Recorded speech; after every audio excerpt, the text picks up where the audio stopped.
Hello students, this is professor Shahida Bawa. आज जो हम टॉपिक करेंगे वो है importance of business policy. Last video में हमने देखा था what is business policy. Quick revision कर लेते हैं। बिजनेस पॉलिसीज़ आर स्टेटमेंट्स जो गाइड करता है मैनेजर्स को एज वेल एज एम्प्लॉयज़ को डिसीजन लेने के लिए और उसके हिसाब से क्या होगा, एक्शन लिया जाएगा। ठीक है, तो द एम्प्लॉयज़ और the manager need to follow the policies of the organisation in decision making and then they need to act accordingly. अब जो हम टॉपिक करेंगे वो है importance of decision making. Why business policy is important for the organisation. See normally क्या होता है कि जैसे हमने फीचर्स में पढ़ा था, ठीक है, कि डिसीजन लेने में बहुत ही आसानी होती है और हम अच्छे तरीके से एक्ट कर सकते हैं। तो हमारा सबसे पहला जो पॉइंट है वो है aid in decision making. But आज हम ऐसे नॉर्मली पॉइंट के हिसाब से नहीं जाएंगे, हम उसको याद किस तरीके से करेंगे। तो पॉलिसीज़ के लिए सबसे पहले चीज़ होती है प्लानिंग। ठीक है, तो हम क्या करेंगे, हम आज पॉइंट थोड़ा सा शफल करेंगे। हम पहला पॉइंट लेंगे फैसिलिटेट्स प्लानिंग।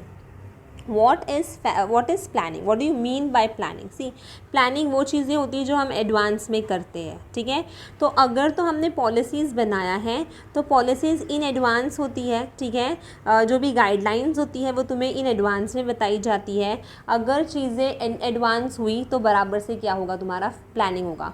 तो अगर तो मैंने स्टेटमेंट्स बनाया है अच्छे तरीके से, ठीक है, तो यहाँ पे क्या होगा कि प्लानिंग जो भी चीज़ है फिर मैं करूँगी अकॉर्डिंगली। तो सबसे पहला जो पॉइंट होगा वो होगा फैसिलिटेट्स प्लानिंग। ओके, तो the first point is facilitates planning.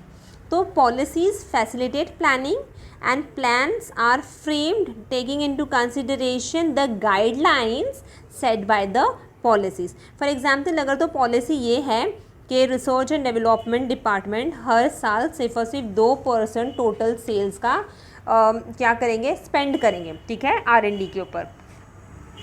तो यहाँ पर जब कहा गया है कि 2% टोटल सेल्स का R&D पर हम स्पेंड करने वाले, तो हमने ये चीज़ें पहले से प्लान की हुई है, राइट। हमने ये पहले से गाइडलाइन बना दी है। तो R&D डिपार्टमेंट ज़्यादा मगजमारी नहीं करेगा, ज़्यादा इरिटेट नहीं करेगा सेल्स डिपार्टमेंट को कि नहीं भाई तुम हमें ज़्यादा से ज़्यादा परसेंटेज दो, हमें R&D में लगाना है। नहीं बोल सकता है, क्यों? क्योंकि पहले से चीज़ें इन एडवांस तय की गई थी कि कितना % सेल्स का तुम्हें लेना है। अगर तो प्लानिंग बराबर से हुई है, ठीक है, तो क्या होगा, कंट्रोलिंग चीज़ें होगी। ठीक है, तो पॉलिसी इंश्योर करता है कंट्रोल ऑफ बिजनेस एक्टिविटी। जैसे मैंने जस्ट अभी कहा कि वो सेल्स डिपार्टमेंट से मगजमारी नहीं कर सकता है because this were already been set. Policies provide guidelines to set the targets. Okay, तो यहाँ पे सेकेंड पॉइंट क्या हो जाता है, फैसिलिटेट्स कंट्रोल। तो this is the second point. Okay, अब कंट्रोल बराबर से हो गया है। अब कंट्रोल करने के बाद हम क्या करेंगे, वी नीड टू कोऑर्डिनेट। तो पॉलिसीज़ जो है वो फैसिलिटेट करता है coordination within the organisation. ठीक है, ओवरऑल पॉलिसीज़ देखता है ऑर्गेनाइजेशन का। प्रोडक्शन डिपार्टमेंट बराबर से कोऑर्डिनेट कर रहा है मार्केटिंग डिपार्टमेंट से, फाइनेंस डिपार्टमेंट से एंड HR डिपार्टमेंट से। ठीक है, तो कोऑर्डिनेशन क्या करता है, कोऑर्डिनेशन इंश्योर करता है team work within the organisation. तो कोऑर्डिनेशन किस तरीके से हुआ, क्योंकि मैंने बराबर से प्लानिंग किया है, चीज़ों को मैंने कोऑर्डिनेट किया है, तब चीज़ों को मैंने कंट्रोल किया है, तब जाके क्या हुआ है, कोऑर्डिनेट हुआ है। अब कोऑर्डिनेशन कब होगा, जब मैं कम्युनिकेट करूँगी, है ना। अगर मैं कम्युनिकेट नहीं करूँगी तो मेरा काम कैसे होगा।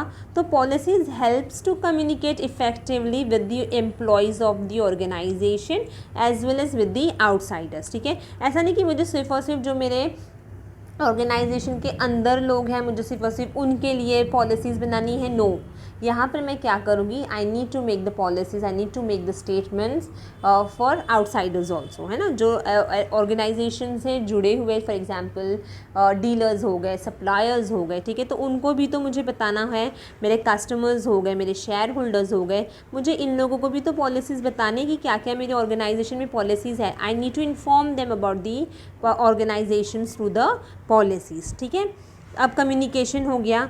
अब कम्युनिकेशन जब हो जाता है तब मैं एकदम बराबर से, अब मुझे पता चल गया है कि ओके ठीक है, मेरे पास ये चीज़ें प्लानिंग करनी है, ये चीज़ें को कंट्रोल करना है, इनसे कोऑर्डिनेट करना है, इनसे कम्युनिकेट करना है। पर जो मेन मकसद है, ठीक है, रिसोर्सेज, अगर मेरे पास में रिसोर्सेज नहीं होगा तो क्या मैं डिसीजन ले पाऊँगी? नो, आई कैन नॉट, ठीक है। तो उसके लिए आई मस्ट हैव रिसोर्सेज। अब रिसोर्सेज की जब हम बात करते हैं तो रिसोर्सेज नॉर्मली होते हैं ह्यूमंस, ठीक है, then you have technology, okay, and then you have finance. तो ये तीन चीज़ें क्या है? रिसोर्सेज है जो तुम्हारे पास में होने चाहिए। बिना लोगों के तुम काम नहीं करोगे, बिना पैसों के कोई भी तुम्हारे लिए काम नहीं करेगा, बिना टेक्नोलॉजी के ज़्यादा से ज़्यादा प्रोडक्ट्स हम मैन्युफैक्चर नहीं कर सकते हैं। तो ये चीज़ों को बराबर से इस्तेमाल करो, ठीक है। अब तो जब तुम लोग इस्तेमाल इन चीज़ों को कब करोगे? जब तुमने बराबर से डिसीजन लिया है। तो the 6th point is aids in decision making, okay. अब business policy aids in decision making, provides necessary guidelines to arrive at the proper decision making, ठीक है। मैनेजर्स हो या फिर एम्प्लॉयज़ हो, वो बहुत ही अच्छे तरीके से डिसीजन फ्रेम करेंगे जब उन्हें ये पता चलेगा कि ये चीज़ें प्लान हुई है, कंट्रोल की गई है, कोऑर्डिनेटेड है, कम्युनिकेटेड है, हमारे पास में रिसोर्सेज है। अब ठीक है, हम बेफिक्र है, अब हम डिसीजन आराम से ले सकते हैं। जब ऑर्गेनाइजेशन डिसीजन अच्छे से ले लेता है, ठीक है, प्रॉफिट कमाने लग जाता है, तो यही प्रॉफिट वो क्या करता है? अपने एम्प्लॉयज़ को बांटता है as motivation to the employees. जो हमारा 7th पॉइंट होगा, motivates employees through incentives that may be monetary और it may be non monetary, ठीक है। तो हमने क्या किया? हमने अपने एम्प्लॉयज़ को भी मोटिवेट कर दिया, ओके। तो policies provide guidelines to the employees in the organisation, ठीक है। एज सच पॉलिसीज़ एक्ट करता है motivating force to the employee in the organisation, okay. तो फर्स्ट पॉइंट हमने क्या किया? हमने आज एकदम पॉइंट वाइज नहीं किया, हमने थोड़ा सा पॉइंट को शफल कर दिया। तो क्या हुआ कि हमने प्लानिंग बराबर से की, प्लानिंग चीज़ें हुई है तो कंट्रोल की जाएगी, कंट्रोलिंग है तो कोऑर्डिनेट हो रहा है। कोऑर्डिनेट किस तरीके से होगा? जब हम कम्युनिकेट करेंगे। कम्युनिकेशन कैसे होगा? जब हमारे पास में सामान होगा। अब सब सामान आ गया है, अब हमें डिसीजन लेना है। अब हमने जब फैसला ले लिया, अब हमने प्रॉफिट कमा लिया, यही प्रॉफिट हम क्या करेंगे? हमारे एम्प्लॉयज़ को देंगे एज अ मोटिवेशन फैक्टर्स, ठीक है। होप ये जो टॉपिक था काफ़ी ईजी तरीके से समझ में आया होगा। कमेंट करना, ठीक है, and do not forget to share, like and subscribe. Thank you.